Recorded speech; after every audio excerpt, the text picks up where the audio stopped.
Maintenant, le CMO, comment ça marche? Le CMO, je dirais, c'est en gros à mi-chemin entre l'homéopathie et la mémoire de l'eau. Vous connaissez l'homéopathie? Ça vous parle un petit peu? L'homéopathie, vous prenez un élément toxique que vous allez diluer encore, dynamiser avec tout un processus qui va bien, et à la fin, ça devient thérapeutique. Il y a beaucoup de raccourcis dans ce que je dis, évidemment, mais globalement, c'est comme ça que ça marche. Ce qu'on a pris, on a mesuré, donc on a répertorié déjà, ça c'est un énorme travail, on a répertorié l'ensemble des fréquences électromagnétiques défavorables. Parce qu'il faut bien voir que dans toutes les fréquences électromagnétiques, il y a des fréquences qui sont favorables, et ça typiquement ce sont les ondes de Schumann, les ondes naturelles de la Terre, ce sont des ondes électromagnétiques favorables. Vous avez des ondes électromagnétiques qui ne font rien, franchement c'est ok, on constate rien. Et vous avez des ondes qui sont défavorables. On a pris ces ondes défavorables, et quelque part on a inscrit avec la technologie de la mémoire de l'eau, pour faire rapide, dans un liquide.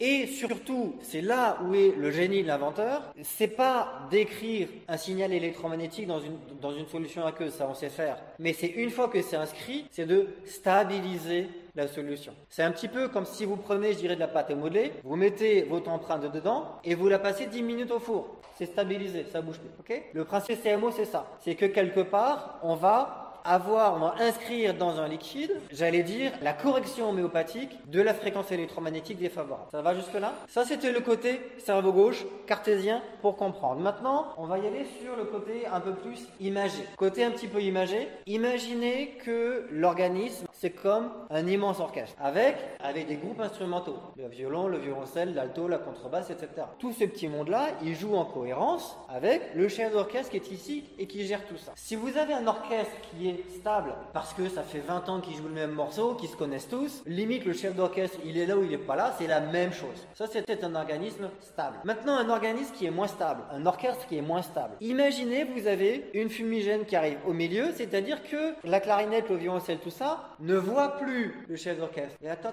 je fais quoi là? Je joue quoi là? J'en suis où? Je sais plus où j'en suis là. Imaginez par exemple qu'il y a un avion qui passe. Les instruments ne s'entendent plus les uns les autres.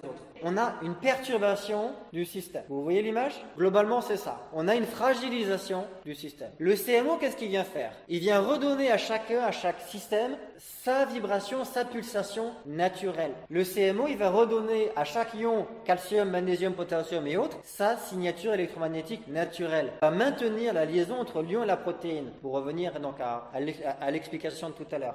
Donc avec l'orchestre, chaque CMO, c'est comme si c'était chaque petit chef d'orchestre localisé qui va aller voir vers le violoncelle et le remettre d'aplomb, aller voir vers les altos, le mettre d'aplomb, etc.